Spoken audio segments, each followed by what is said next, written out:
Assalamualaikum warahmatullahi wabarakatuh. Selamat malam, salam sejahtera buat kita semua. Saya panggilnya adik-adik aja ya. Ya Pak. Karena kemungkinan besar lebih muda dari saya, ya. Karena lebih muda saya panggil adik aja ya.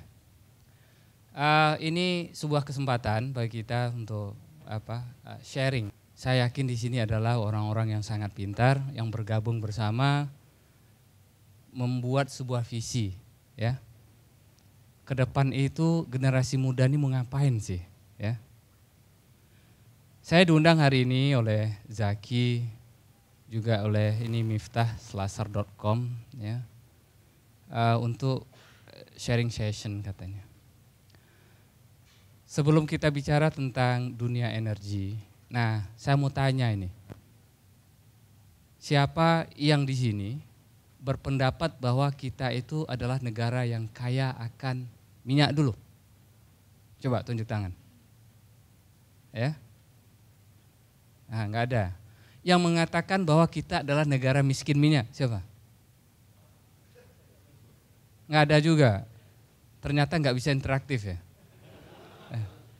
Bisanya, oke, baik. Kita lihat ya. Kita punya reserve, cadangan. Ya. Dibandingkan cadangan dunia, cadangan kita itu kira-kira proven reserve, proven ya, itu sekitar 3 sampai 3,3 billion barrel. Kalau kita memproduksikan minyak kita, itu sekitar 800.000 per hari. Kira-kira kalau konstan 800.000 ya, konstan. Ya, maka dalam waktu 11 tahun kita tidak lagi bisa memproduksikan minyak. Bukan minyaknya habis. Nah, ini harus kita koreksi ya. Kenapa? Sampai saat sekarang ya, manusia hanya mampu mengambil minyak yang ada di dalam perut bumi baru sampai 40%, 50%. Yang 50% lagi ada di mana? Masih ada di bawah sana. Kapan itu bisa dikuras 100%? Entahlah. Ya. Kenapa saya bilang entahlah? Mungkin salah seorang dari kita di sini yang lebih muda dari saya, anak kita, cucu kita yang mungkin bisa menemukan teknologi sehingga bisa kita mengambil 100%. Sampai saat sekarang belum ada manusia yang mampu ya, sepengetahuan saya, yang bisa mengambil minyak sampai 100%. Ya. Nah, kalau kita memproduksikan 800.000, mungkin enggak ini kita produksi 800.000 terus? Kemungkinan besar enggak. Kenapa? Ada natural decline. Dia akan makin lama makin berkurang. Ya. Nah, kalau kita tidak menemukan cadangan baru, ya, sekarang bagaimana kita produksikan, kemudian kita harus mencari cadangan baru. Ini yang dinamakan angka reserve replacement ratio. Rasio atau perbandingan antara berapa yang banyak kita produksikan, berapa banyak yang kita temukan cadangannya. Kita itu sekitar 50%. Lebih banyak 2 kali memproduksi daripada menemukan cadangan baru. Nah, untuk itu 11 tahun itu kemungkinan akan panjang kalau kita mampu menemukan cadangan-cadangan baru. Itu yang pertama. Yang kedua, kalau ada teknologi baru yang mampu mengambil sampai 70%, 80%. Yang sampai saat sekarang untuk oil belum mampu. Ya. Nah, seberapa besar negara kita itu dibandingkan negara lain proven reserve-nya? Kita itu kurang dari 2% proven reserve kita itu dibandingkan dengan di dunia. Ya. Siapa yang terbesar proven reserve-nya? Ya. Ada di siapa? Venezuela. Siapa lagi sesudah itu? Ada? Saudi. Nah, kebetulan sebulan yang lalu saya ke Saudi. Itu yang banyak di YouTube. Forum Investment Initiative. Di mana Crown Prince Muhammad ya, itu memberikan sebuah pemahaman baru tentang negara yang kaya akan sumber daya alam. Nah, ini yang sangat mencengangkan. Kenapa? Negara yang sebesar yang reserve-nya boleh dibilang sangat besar, Arab Saudi, mulai memikirkan hal yang baru. Apa visi mereka dalam 2030? Dia membangun kota baru yang dinamakan dengan NEOM. New Mustakbal ya kalau nggak salah, NEOM. Dengan menginvestkan dana sekitar 500 billion dollar. Apa visi dari kota baru ini? Ini adalah kota smart city. Ya. Dengan beberapa visi. Yang pertama, Internet of Things. Ya. Mereka akan mengembangkan Internet of Things. Yang kedua apa? Artificial Intelligence. Ya. Yang ketiga apa? Biomedical. Ya. Nah, kalau negara yang sudah sekaya ini, ya. Nah, sekarang baru kita melihat lagi. Apakah ke depannya negara-negara akan yang kaya dengan bahan tambang, kaya akan sumber daya alam, itu visi ke depannya seperti apa? Ya, coba kita lihat. Salah satu negara yang kaya akan reserve tadi siapa? Venezuela. Lihat. Ya. Siapa negara mana lagi? Nigeria. Jadi ke depannya negara-negara yang mengandalkan industri ekstraktif, ya, tambang, minyak dan lain-lain, mulai memikirkan apa? Zaman now katanya ya. Ya. Zaman now itu apa dari sisi teknologinya? Itu tadi. Kalau Arab Saudi mengatakan dengan Internet of Things, ya, Biomedical Engineering kalau saya nggak salah ya. Kemudian Internet of Things, Artificial Intelligence, ya. Nah, saya berkesempatan juga hadir di Abu Dhabi. Mereka punya smart city, ya. Nah, ini visi negara-negara yang kaya akan sumber daya alam. Bagaimana kita di Indonesia? Apakah kita sudah punya visi ke depan untuk bersaing dari sisi apa? Dari sisi teknologi. Coba kita lihat ya. Ini narasi ini juga dari Bapak Presiden juga dikatakan bahwa di dunia lain itu sudah mulai memikirkan tentang apa? Memikirkan tentang SpaceX, ya. Pergi ke mana? Wisata ke luar angkasa. Kita bicara di luar sana tentang Hyperloop. Ya. Kita bicara tentang apa? Driverless car. Nah, coba kita lihat.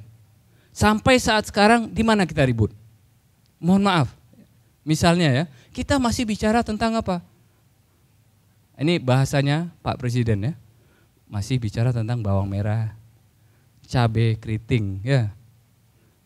Bicara tentang harga daging. Kapan ya? Sekali-sekali kita bicara tentang teknologi apa yang ke depan ini yang merupakan visi dari kita semua. Nah, coba kita lihat di bidang energi misalnya. Amerika itu yang terkenal dengan shale oil, shale gas ya. Tahun 2007, kira-kira 2007, Amerika memproduksi minyak hanya mampu sekitar 4,5 juta barrel. 4 juta sampai 4,5 juta. Kebutuhannya mungkin sekitar 15 juta. Impor berapa? 11 juta barrel sehari. Kebutuhan kita di Indonesia berapa? 1,6 juta sehari. Amerika berapa? 15 sampai 16 juta tahun 2007. Jadi kita hanya 10% ya kebutuhan minyak kita dibandingkan dengan Amerika. Tahun 2007 mereka 4,5 juta, mulailah muncul teknologi yang dinamakan dengan shale oil, shale gas yang ribut itu. Dalam waktu 7 tahun produksinya menjadi 9,5 juta. 2 kali lipat dalam waktu 7 tahun. Ya. Kuncinya apa? Kuncinya teknologi. Ya. Teknologi shale oil, menurut hemat saya, di awal-awal itu adalah teknologi yang dicoba. Akhirnya dulu cost-nya $90 per barrel. Harga minyak di atas 100 masih untung. Harga minyak jatuh menjadi 40, 30-an, 50-an, banyak yang bertumbangan. Tapi untuk daerah-daerah tertentu dengan teknologi mereka juga mampu ya mengambil oilnya dengan cost yang lebih rendah dari harga oil yang sekarang. Artinya apa? Mereka mengandalkan teknologi. Nah, sekarang bagaimana kita di Indonesia? Ini yang menjadi juga concern saya di sini tentang pengembangan teknologi. Coba kita bayangkan, ya. Kira-kira berapa kali ya Amerika itu gagal sampai akhirnya nyampe ke bulan? Itu berapa kali ya? Ah, ini kan banyak ini nih, nerd banyak di sini ya. Coba. Ya, para nerd, coba angka-angkanya. Berapa kali Amerika gagal? Akhirnya sampai ke bulan. Dengan siapa sampai ke bulan? Neil Armstrong ya? Dengan teman kita namanya Selamat, ya. Berapa kali gagal? 10 kemungkinan ya. Yang keberapa berhasil? 11. Berarti dalam pengembangan teknologi, ya, kalau menurut pengalaman saya, di awal-awal itu kemungkinan besar gagal. Kalau dalam pengembangan teknologi sekali jadi berhasil, kemungkinan teknologi sudah ada sebelumnya. Kemungkinan besar. Ya. Tapi kalau kita menjadi pioneer, ya, ini adalah sebuah teknologi yang breakthrough, kemungkinan besar di awal-awal akan gagal. Coba, ini Thomas Alva Edison. Berapa kali dia gagal sampai akhirnya ini jadi itu? Berapa kali? Berkali-kali sampai labnya terbakar ya. Akhirnya ketemu ini. Nah, sekarang kita di Indonesia ini, saya sangat senang sekali kaum mudanya ya tidak menggunakan dana APBN kemudian mendevelop teknologi. Ini sangat penting loh filosofinya. Kenapa? Kalau menggunakan dana APBN, Masya Allah. Kalau gagal gimana? Gimana kalau gagal? Nah ini gimana kita? Ya.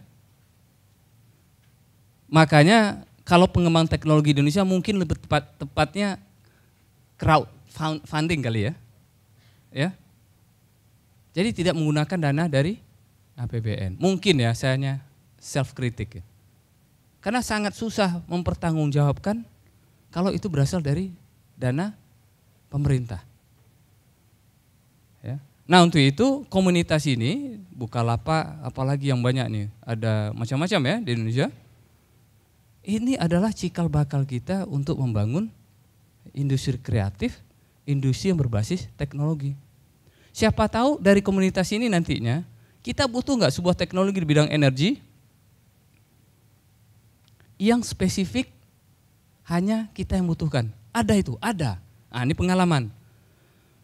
Sebelum Lebaran saya sempat kan ke daerah melihat persiapan BBM, listrik dan lain-lain. Nah kebetulan sampai di Riau. Riau katanya daerah yang kaya akan energi. Kemudian ada yang komplain, Pak listrik kita masih sering mati juga, kenapa? Ya. Nah kemudian kita lihat apakah daya terpasang dibandingkan dengan beban puncak. Kalau daya terpasang lebih besar dari beban puncak, berarti kekurangan daya enggak? Enggak. Kita lihat ternyata dayanya cukup. Terus apa masalah lain? Masalah lain salah satunya adalah masalah transmisi dan distribusi. Jadi Pulau Sumatera nantinya interconnected ya, gridnya dari Lampung sampai Aceh. Itu dengan tower yang 500 kV tinggi. Nah kadang-kadang dalam jalur distribusi itu kalau ada hujan, petir, kena timpa pohon, akhirnya apa? Itu jalur distribusinya terganggu, maka listriknya mati. Ini salah satu sebabnya. Sebab yang lain, nah ini yang saya perlu share juga. Ternyata itu tower yang dari Lampung yang nantinya akan ke Aceh itu, satu persatu itu harus dicek. Berapa banyak towernya? Dan dicek secara manual oleh manusia, didatangin satu persatu. Terus saya tanya, kenapa ya harus didatangin? Iya Pak, karena kemungkinan besar kalau nggak dicek itu, tower itu digergaji. Ya, nah sekarang pertanyaannya gini, ada nggak teknologi tower anti gergaji? Nah ini teknologi di bidang energi nih, tower anti gergaji. Nah kalau kita tanyakan misalnya ke tempat saya tinggal dulu, di Amerika misalnya. Tolong saya bikinkan teknologi tower anti gergaji. Pasti ditanyain sama dia, buat apa? Biar tidak digergaji. Siapa yang menggergaji? Rakyatnya sendiri. Enggak ada teknologi itu di Amerika. Dicari ke Eropa pun pasti enggak ada. Ya. Jadi teknologi ini khusus buat siapa? Buat kita di Indonesia. Carilah, ciptakan teknologi tower anti gergaji. Bagaimana caranya? Karena di negara lain enggak mungkin terjadi. Hanya ada di mana? Di Indonesia. Nah, ini salah satu pengembangan teknologi berbasiskan lokal wisdom. Ya, di bidang energi. Kenapa dicari pun, datang ya, ini kebutuhan kita teknologi di bidang kelistrikan, apa itu? Gimana tower ini tidak digergaji oleh masyarakatnya? Nggak ada, saya belum menemukan teknologi itu. Ya, akhirnya mikir juga gimana ya caranya? Caranya gimana itu tower dimanapun berada kita connect ke smartphone kita. Bisa nggak? Bisa. Misalnya ya, saya punya ide waktu itu. Gini aja, kalau sebuah tower itu kena angin, frekuensinya, getarannya, vibrationnya itu akan beda. Tapi kalau digergaji pasti vibration juga beda. Nah, sewaktu dia menemukan vibration, misalnya ya, yang digergaji, kita lihat, ini lagi digergaji nih. Ya, ini salah satu contoh. Ya, ada lagi enggak local wisdom yang hanya kita yang membutuhkan teknologi itu? Banyak. Satu contoh, ya, kita negara kepulauan. Ya, nawacita Bapak Presiden mengatakan membangun daerah terpinggir. Kita perlu listrik.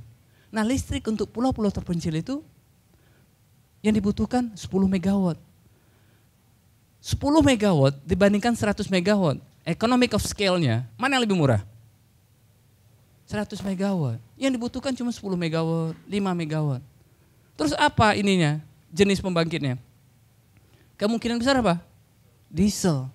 Kalau diesel itu bisa di atas 20 sen per kilowatt hour. Ya. Nah, ada nggak teknologi yang bisa lebih rendah dari itu? Oh, ada Pak, kita pakai solar PV. Ya, tunggu dulu. Solar PV hanya bisa siang hari. Kalau sudah pakai baterai jadinya berapa? Mahal lagi. Ya. Ada lagi Pak, apa? Angin. Ya. Di pulau-pulau terluang kita pasang angin. Belum tentu anginnya cukup untuk secara ekonomis untuk di-develop. Apalagi? Wah, kita punya ombak. Ya. Jadi ada menghitung potensi, ini potensi ya, bukan reserve, bukan cadangan. Potensi mengatakan bahwa energi ombak kita sekian gigawatt. Saya tanya gimana cara ngitungnya? Dihitung garis pantai dikalikan dengan berapa per meternya energi yang bisa di-develop. Wah, ini gimana ini? Jadi kita punya apa potensi energi pantai berapa besar? Besar sekali. Ya. Tapi itu benar enggak? Nah, ini yang perlu kita cermati. Ya. Nah, apalagi? Apa teknologi apa yang mau di-develop? Nah, untuk itu saya cerita juga bagaimana dengan Amerika. Amerika juga menggelontorkan duit yang tidak kecil untuk mencari renewable energy yang pas di sana. Mereka mencoba dengan apa yang dinamakan OTEC, Ocean Thermal Energy Conversion. Mereka coba dengan wind di darat dan di laut. Mereka coba ombak, ya. Mereka coba arus laut. Mereka coba segala macam. Ya. Dan itulah sebenarnya fungsi kita, anak muda atau generasi muda mau melihat apa sih di bidang energi ini, kebutuhan kita seperti apa, teknologinya mau seperti apa. Mampu nggak kita menciptakan teknologi, ya, yang di negara lain nggak dibutuhkan tapi dibutuhkan di sini. Seperti contoh tadi tower yang anti gergaji. Berapa banyak negara yang punya kepulauan seperti Indonesia? Kita punya 17.000 island, sangat scatter. Aceh ke Papua, Miangas ke Pulau Rote, besar sekali. Dan terpisah-pisah. Ada nggak ya teknologi untuk saudara-saudara kita negara yang di terluar, terdepan itu. Yang kira-kira dia juga bisa menikmati harga listrik setidak-tidaknya lebih rendah dari apa yang mereka peroleh saat sekarang. Ada enggak? Nah ini komunitas ini kan komunitas harapan bangsa ya. Saya beberapa kali mengatakan bahwa masa depan bangsa ini bukan terletak pada yang berambut putih dan berkepala botak. Ya, tapi kepada yang berambut masih utuh, klimis, ya, atau panjang. Ya, nah itulah masa depan bangsa ini. Kalau yang sudah putih berarti sudah fade away. Ya, apalagi yang sudah botak juga sama. Enggak ada bedanya botak dan kepala putih itu. Juga kan satu saat kan fade away. Nah, untuk itu ini komunitas kaum muda ya. Bisa enggak tanpa dana pemerintah misalnya mengembangkan teknologi bidang energi, mau renewable, mau yang lain-lain yang mampu nantinya memperbaiki atau berkeadilan buat saudara-saudara kita yang di pulau terluar, ya, terpencil. Apa teknologinya? Terserah, mau apa aja. Gimana caranya Elon Musk itu mikirkan apa? SpaceX ya? Ya, itu kan idenya di awal pasti sesuatu yang di luar di luar kelaziman pada zamannya. Nah, coba siapa generasi old di sini yang menonton film Star Trek? Ada nggak? Oh, jangan yang baru, yang lama. Ya, coba bayangkan. Oke, itu pintu di Star Trek itu di pesawatnya, ya, itu kan idenya si sutradara waktu itu. Kapan terjadinya pintu yang bisa langsung buka? Kapan itu? Ya, itu baru-baru aja. Ah, apalagi kalau Captain Spock ya, kalau bicara itu lihat apa? Ini ya. Itu kan ide sutradara. Kapan itu bisa terjadi? Baru mungkin 3-4 tahun belakangan. Ya.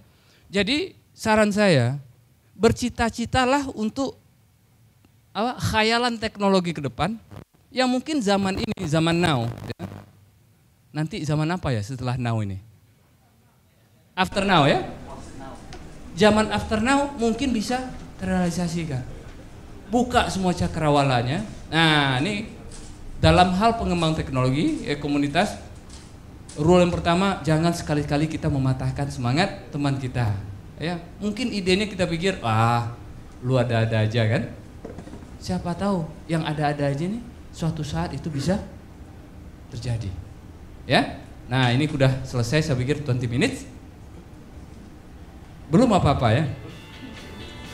Sudah harus selesai ya. Baik, terima kasih. Buka aja Bukalapak.